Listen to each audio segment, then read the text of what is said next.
PSC ബുള്ളറ്റിനിൽ വന്നിട്ടുള്ള science questions ആണ് നമ്മൾ നോക്കാൻ പോകുന്നത്. ഓക്കെ, ഫസ്റ്റ് ക്വസ്റ്റ്യൻ, ലോഹങ്ങളെ അടിച്ചു പരത്തി കനം കുറഞ്ഞ തകിടുകളാക്കി മാറ്റുന്ന സവിശേഷതയാണ് മാലിയബിലിറ്റി. ലോഹങ്ങളെ അടിച്ചു പരത്തി കനം കുറഞ്ഞ തകിടുകളാക്കി മാറ്റുന്ന സവിശേഷതയാണ് മാലിയബിലിറ്റി. മാലിയബിലിറ്റി ഏറ്റവും കൂടിയ ലോഹം ഏതാണ്? സ്വർണ്ണമാണ് മാലിയബിലിറ്റി ഏറ്റവും കൂടിയ ലോഹം. ലോഹങ്ങളെ വലിച്ചു നീട്ടി കനം കുറഞ്ഞ കമ്പികളാക്കി മാറ്റാനുള്ള സവിശേഷതയാണ് ഡക്റ്റിലിറ്റി. എന്താണ് ഡക്റ്റിലിറ്റി? ലോഹങ്ങളെ വലിച്ചു നീട്ടി കനം കുറഞ്ഞ കമ്പികളാക്കി മാറ്റാനുള്ള സവിശേഷതയാണ് ഡക്റ്റിലിറ്റി. ഡക്റ്റിലിറ്റി ഏറ്റവും കൂടുതൽ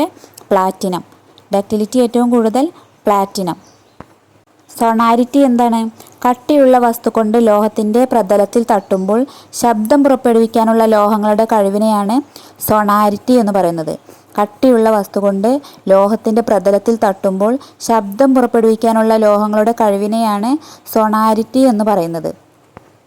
സൊണാരിറ്റിക്ക് എക്സാമ്പിൾ പറഞ്ഞാൽ ഇലത്താളം, മണികൾ, ഇതിലൊക്കെ പ്രവർത്തിക്കുന്നത് ലോഹത്തിൻ്റെ ഈ സവിശേഷത ഉപയോഗിച്ചാണ്. സൊണാരിറ്റി ഉപയോഗിച്ച് പ്രവർത്തിക്കുന്നവയാണ് ഇലത്താളം, മണികൾ ഒക്കെ.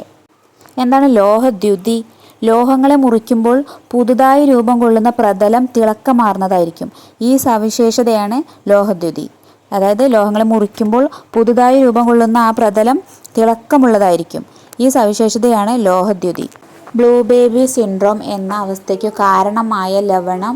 Option C, nitrate. രക്തത്തിന് നീലയും പച്ചയും നിറം നൽകുന്ന ഹീമോസയാനിൽ അടങ്ങിയിരിക്കുന്ന ലോഹമാണ് ഓപ്ഷൻ സി, കോപ്പർ. ഓക്കെ, നീലയും പച്ചയും നിറം നൽകുന്ന ഹീമോസയാനിൽ അടങ്ങിയിരിക്കുന്ന ലോഹം കോപ്പർ.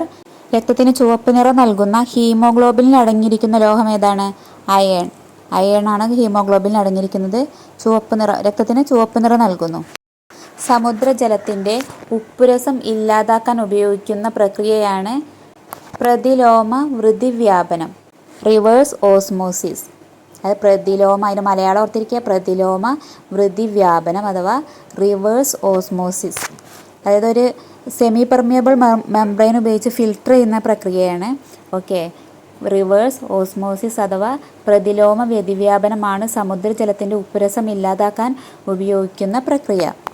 ഏത് ലോഹം പ്രധാന ഘടകമായുള്ള മിശ്രലോഹത്തെയാണ് അമാൽഗം എന്ന് പറയുന്നത്?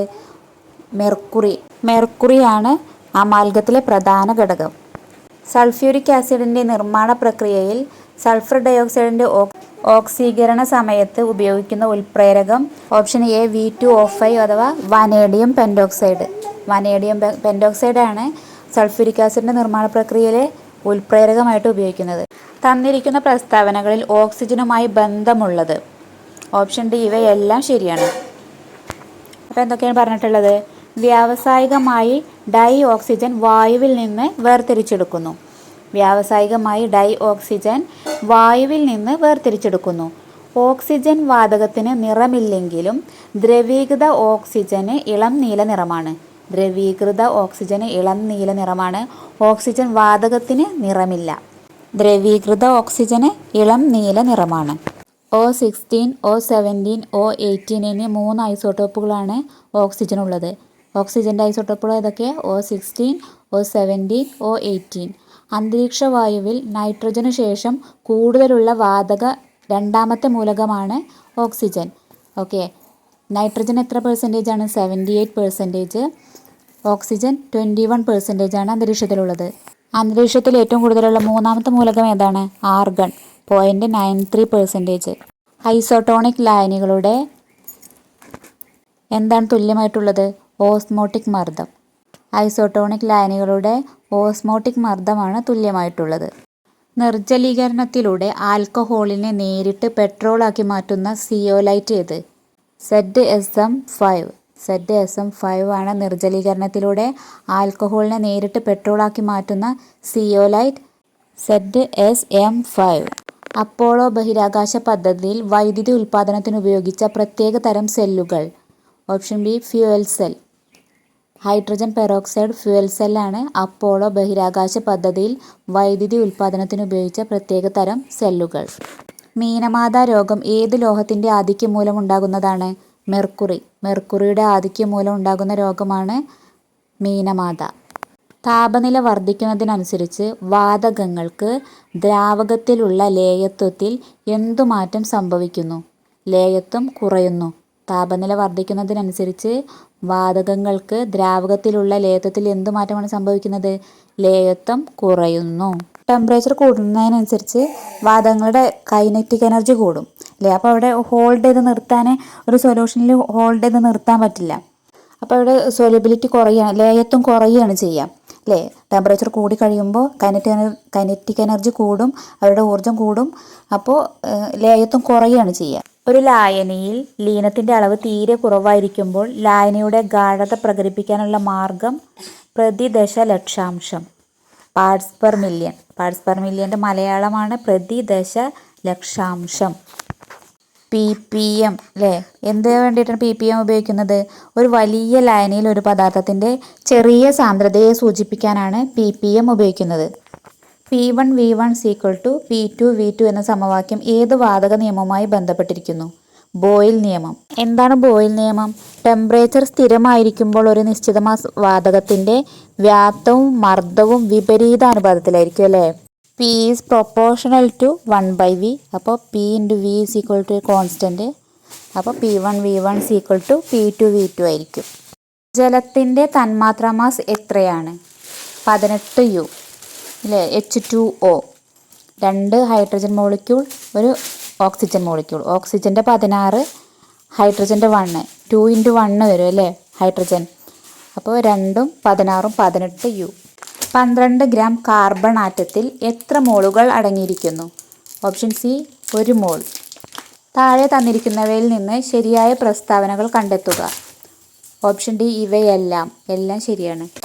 ഉത്കൃഷ്ടവാതകങ്ങൾ പീരിയോഡിക് ടേബിളിൻ്റെ 18ാം ഗ്രൂപ്പിൽ ഉൾപ്പെടുന്നു. പീരിയോഡിക് ടേബിളിൽ 1, 2 ഗ്രൂപ്പിൽ ഉൾപ്പെടുന്ന മൂലകങ്ങൾ യഥാക്രമം ആൽക്കലി ലോഹങ്ങൾ, ആൽക്കലൈൻ എർത്ത് ലോഹങ്ങൾ എന്നിങ്ങനെ അറിയപ്പെടുന്നു. ഡി ബ്ലോക്ക് മൂലകങ്ങൾ സംക്രമണ മൂലകങ്ങൾ എന്നറിയപ്പെടുന്നു. ഓക്കെ, ഉത്കൃഷ്ടവാതകങ്ങൾ പീരിയോഡിക് ടേബിളിൻ്റെ 18ാം ഗ്രൂപ്പിൽ ഉൾപ്പെടുന്നു. പീരിയോഡിക് ടേബിളിൻ്റെ 1, 2 ഗ്രൂപ്പിൽ ഉൾപ്പെടുന്ന മൂലകങ്ങൾ യഥാക്രമം ആൽക്കലി ലോഹങ്ങൾ, ആൽക്കലൈൻ എർത്ത് ലോഹങ്ങൾ എന്നിങ്ങനെ അറിയപ്പെടുന്നു.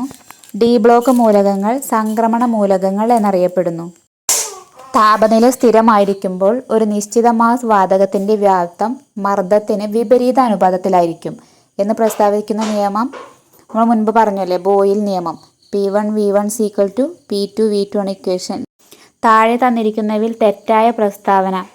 ഓപ്ഷൻ ബി ആണ് തെറ്റായിട്ടുള്ളത്. ഓക്കെ, ബാക്കി ഓപ്ഷൻസ് നോക്കാം. സോഡിയം, പൊട്ടാസ്യം എന്നീ ലോഹങ്ങൾ തണുത്ത ജലവുമായും മഗ്നീഷ്യം ചൂടുള്ള ജലവുമായി പ്രവർത്തിച്ച് ഹൈഡ്രജനെ ഉൽപ്പാദിപ്പിക്കുന്നു. മണ്ണെണ്ണയിൽ സൂക്ഷിക്കുന്ന ലോഹങ്ങൾ ഏതൊക്കെയാണ്? സോഡിയം പൊട്ടാസ്യമാണ് മണ്ണെണ്ണയിൽ സൂക്ഷിക്കുന്ന ലോഹങ്ങൾ. ഇവിടെ എന്താ പറഞ്ഞിട്ടുള്ളത്? സോഡിയം പൊട്ടാസ്യം തണുത്ത ജലവുമായും മഗ്നീഷ്യം ചൂടുള്ള ജലവുമായും പ്രവർത്തിച്ച് ഹൈഡ്രജനെ ഉൽപ്പാദിപ്പിക്കുന്നു. ഓപ്ഷൻ ബി തെറ്റാണ്. എന്താണ് തെറ്റാൻ കാരണം? ലോഹങ്ങളുടെ അവയുടെ രാസപ്രവർത്തന ശേഷി കുറഞ്ഞു വരുന്ന ക്രമത്തിൽ ക്രമീകരിച്ചിരിക്കുന്ന പട്ടികയാണ് ക്രിയാശീല ശ്രേണി.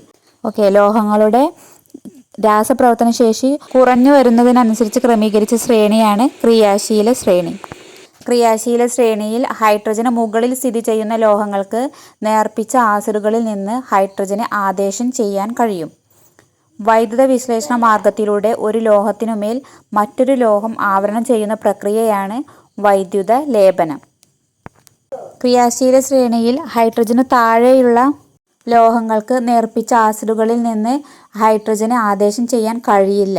ഓക്കെ, ഹൈഡ്രജൻ മുകളിൽ സ്ഥിതി ചെയ്യുന്ന ലോഹങ്ങൾക്കാണെങ്കിൽ നേർപ്പിച്ച ആസിഡുകളിൽ നിന്ന് ഹൈഡ്രജനെ ആദേശം ചെയ്യാൻ കഴിയും. എന്താണ് വൈദ്യുത ലേപനം? വൈദ്യുത വിശ്ലേഷണ മാർഗത്തിലൂടെ ഒരു ലോഹത്തിനുമേൽ മറ്റൊരു ലോഹം ആവരണം ചെയ്യുന്ന പ്രക്രിയയാണ് വൈദ്യുത ലേപനം. കീലോസിസ് രോഗം ഏത് ജീവകത്തിൻ്റെ അഭാവം മൂലമുണ്ടാകുന്നതാണ്? ജീവകം B2. ജീവകം B2ൻ്റെ കുറവ് മൂലം ഉണ്ടാകുന്ന രോഗമാണ് കീലോസിസ്. ജീവകം B6ൻ്റെ കുറവ് മൂലം മൈക്രോസൈറ്റിക് അനീമിയ. ജീവകം B12ൻ്റെ കുറവ് മൂലം പെർനീഷ്യസ് അനീമിയ. ജീവകം B3യുടെ കുറവ് മൂലം പെർലഗ്ര. അതുകൂടി ഓർത്തിരിക്കുക. വൈറ്റമിൻസും അപര്യാപ്തത രോഗങ്ങളും ഇമ്പോർട്ടൻ്റ് ടോപ്പിക്കാണ്. ഓക്കെ.